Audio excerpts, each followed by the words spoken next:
Pemirsa, ratusan warga Kecamatan Pelaju mengantre untuk mengambil penyaluran bantuan sosial PKH di kantor pos cabang utama Palembang yang berada di Jalan Merdeka.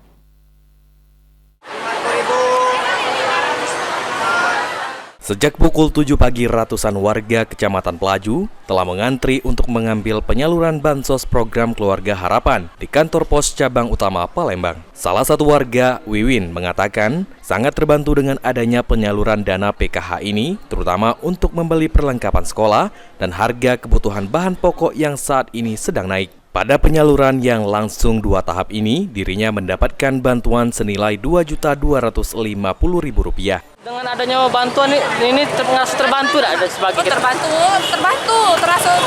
nih. Ini kan sudah nak kenaikan kelas kan. Nah, yang ada balita tadi, nak beli keperluannya yang sekolah tadi kan perlengkapan sekolahnya apa terbantu nih ya.